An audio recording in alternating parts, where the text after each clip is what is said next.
Hello everyone, welcome to IS Toppers. This is the rapid revision series of Recharge Part 3 Art and Culture and this is the 11th video in this series. Start करते हैं architecture, sculptures and monument से. तो first topic है rock of Hunza. Rock of Hunza located है गिलगिट बाल्टिस्तान पे which is under Pakistan control. तो आप map देख सकते हैं यहाँ पे इंडिया का and this is Gilgit Baltistan region and ये पाकिस्तान ऑक्यूपाइड कश्मीर में है.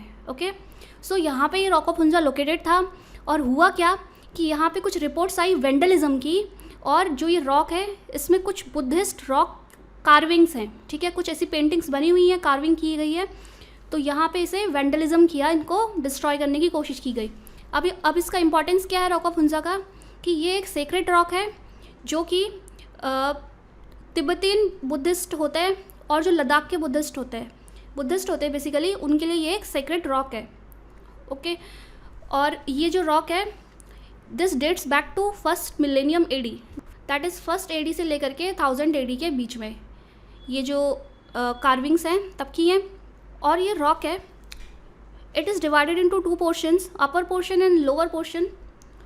और जो अपर पोर्शन है उसमें कुछ एम्परर्स हैं जैसे कुशान एम्पायर के कनिष्क और हुविश्क, इनके नेम यहाँ पे इनग्रेव्ड हैं.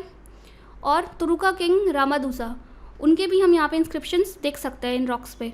लोअर पोर्शन है जो रॉक का उसमें कुछ इमेजेस बनी हैं इबेक्सेस की. इबेक्स क्या होती है? माउंटेन गोट्स होती हैं और ये इंपॉर्टेंस रखते हैं बुद्धिस्ट के लिए. ओके इस टॉपिक में आपने ये समझना है कि रॉक ऑफ हुंजा कहाँ लोकेटेड है.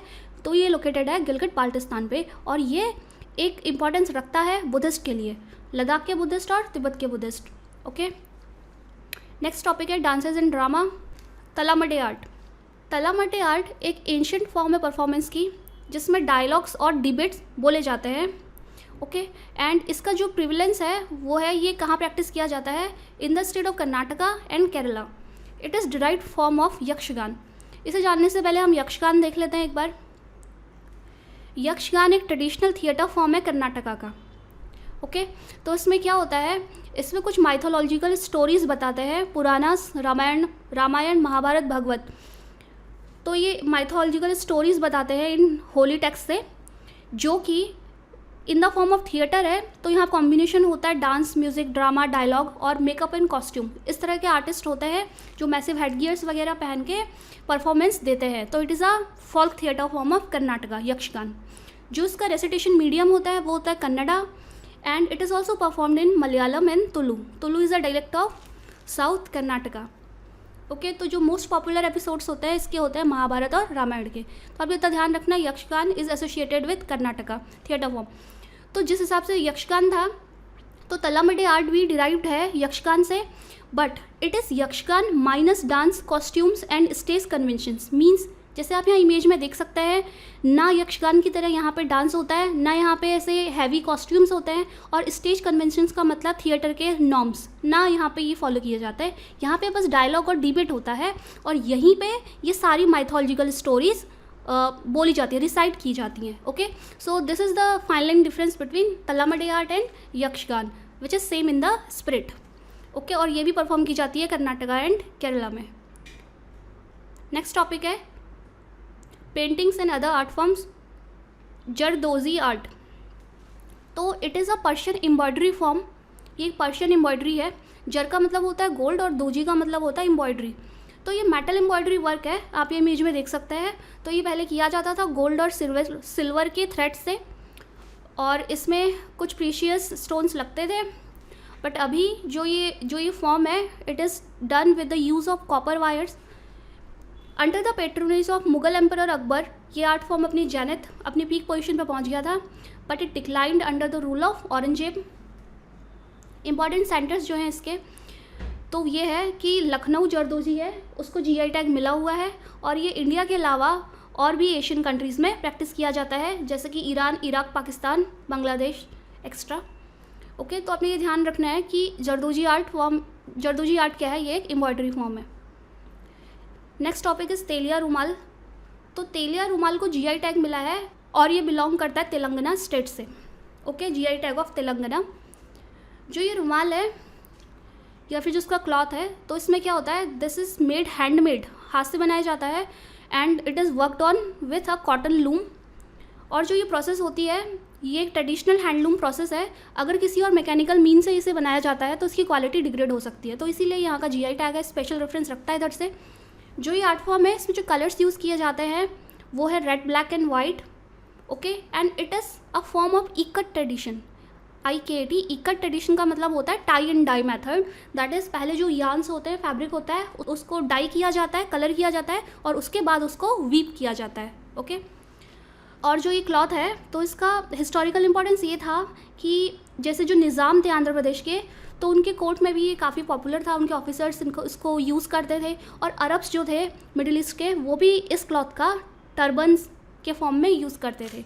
ठीक है, तो आपने बस इतना ध्यान रखना है कि जो तेलिया रुमाल है तो ये जीआई टैग है तेलंगाना का। ओके, और ये हैंड वीव होता है। नेक्स्ट टॉपिक है सोराई खोवर पेंटिंग। सोराई खोवर पेंटिंग को मिला है जीआई टैग झारखंड का। ये एक ट्रेडिशनल और रिचुअलिस्टिक मुराल आर्ट है जो कि लोकल ट्राइबल्स वहाँ के प्रैक्टिस करते हैं, स्पेशली वुमेन। और ये किसी टाइप के फेस्टिवल्स या फिर हार्वेस्ट सीजन्स में मोस्टली बनाई जाती है। और it is done using naturally available soils of different colours in Jharkhand.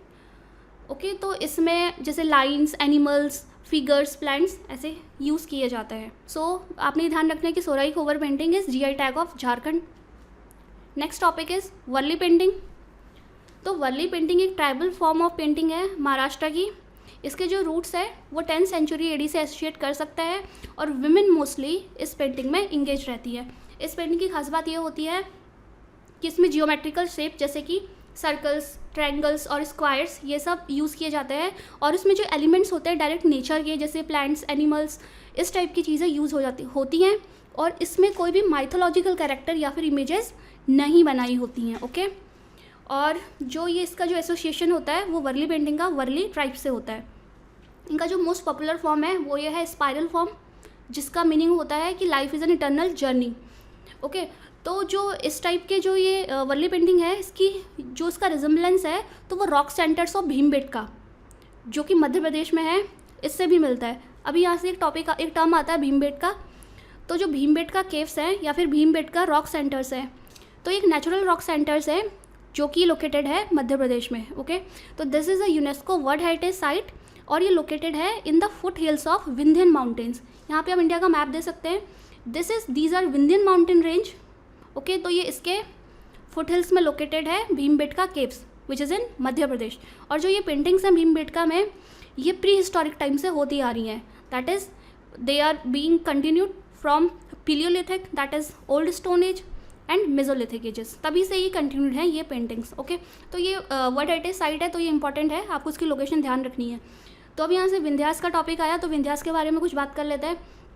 Vindhyas एक माउंटेन रेंज है जो कि स्टार्ट होती है गुजरात से, फिर ये कंटिन्यू होती है मध्य प्रदेश, छत्तीसगढ़, यहाँ तक ये एक्सपेंड होती है। ओके, और विंध्यास को बोलते हैं कि ये इंडिया को 2 पार्ट्स में डिवाइड कर देती है। That is it separates north India from south India.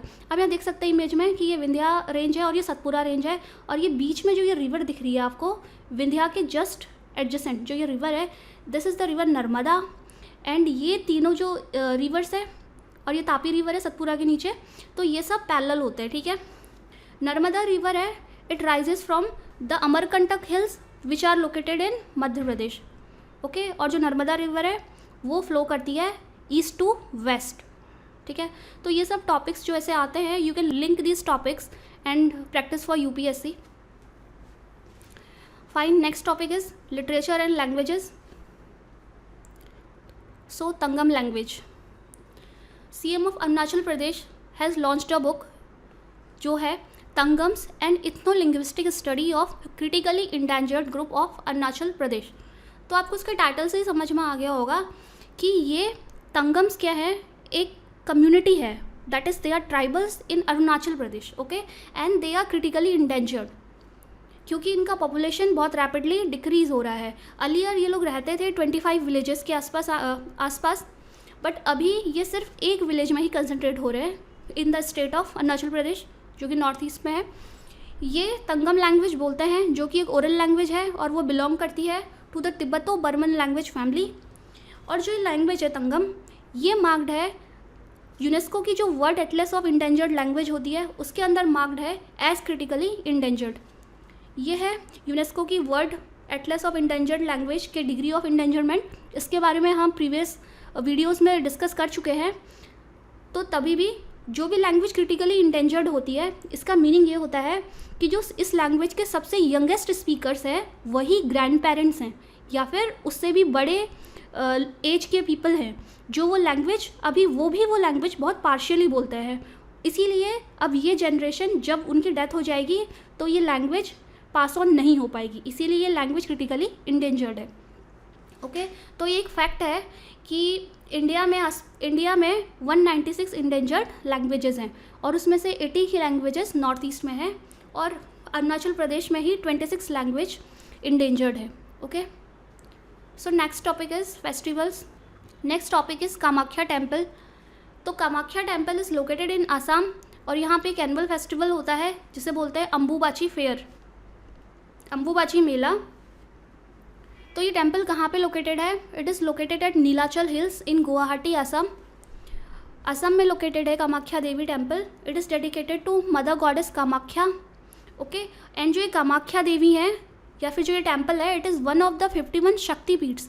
शक्तिपीठ्स का मतलब होता है Holi sites for the followers of शक्ति कल्ट। शक्ति कल्ट ये फेथ है हिंदुज़म में जो गॉड काली या गॉड शक्ति को मानते हैं।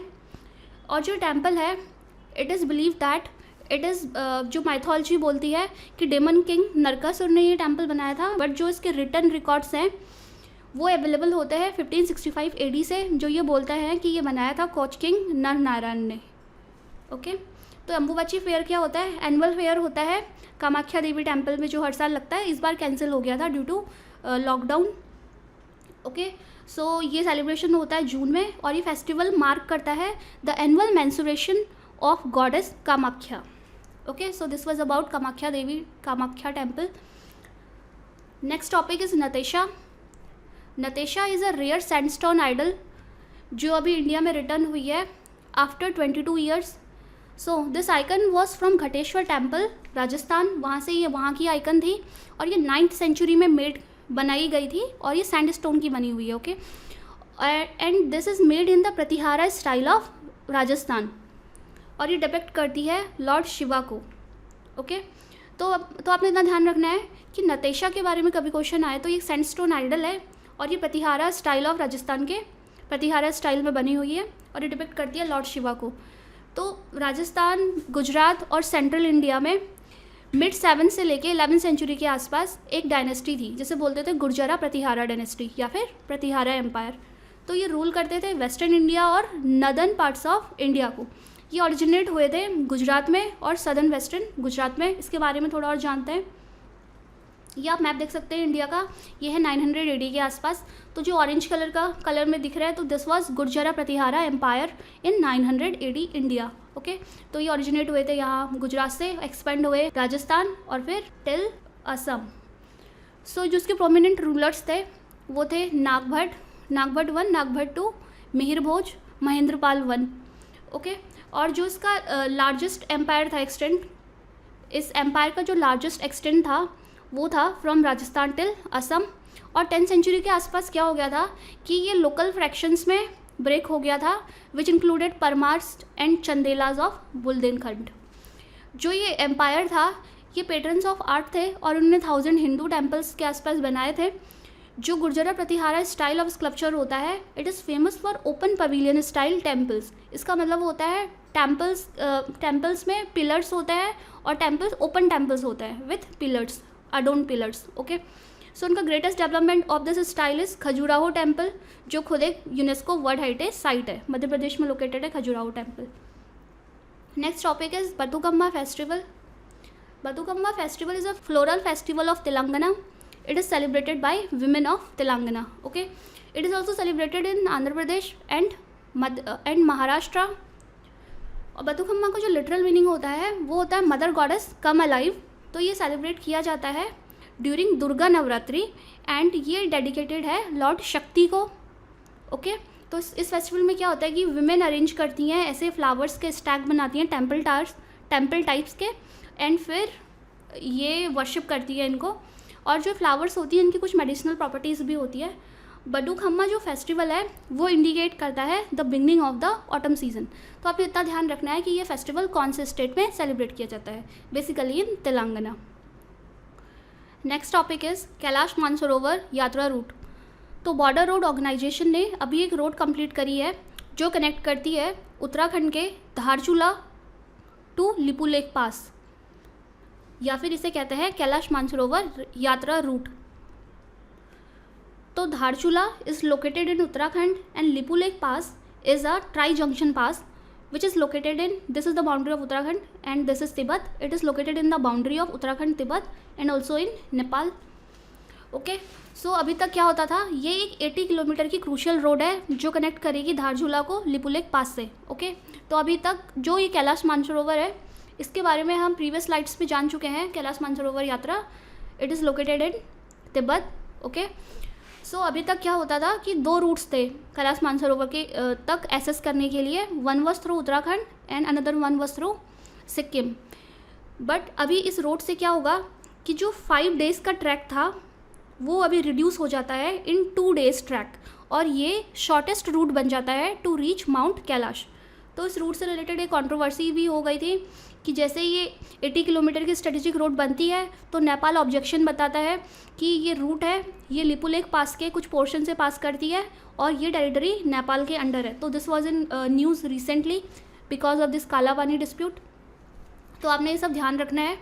कैलाश मानसरोवर क्या है कि this is a pilgrim place which is dedicated and it is the abode of lord Shiva.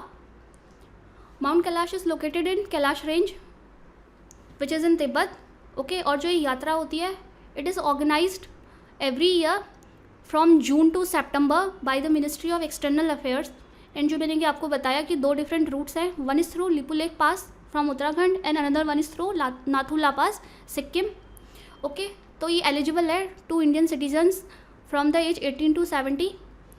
And यहाँ पे आप मैप देख सकते हैं कि this is mount Kailash, this is Mansarovar route and this is the location of Nathula Pass, Sikkim, and this is Uttarakhand, and these are the places like Limpiyadhura, Lipulekh and Kalapani which were in news recently। ये अभी news में थे क्योंकि नेपाल ने एक नया map release किया है जिसमें ये 3 प्लेसेस को बोला है कि ये नेपाल की टेरिटरी है। ओके सो आपको पता होना चाहिए इनके बारे में। That's all for today, thank you।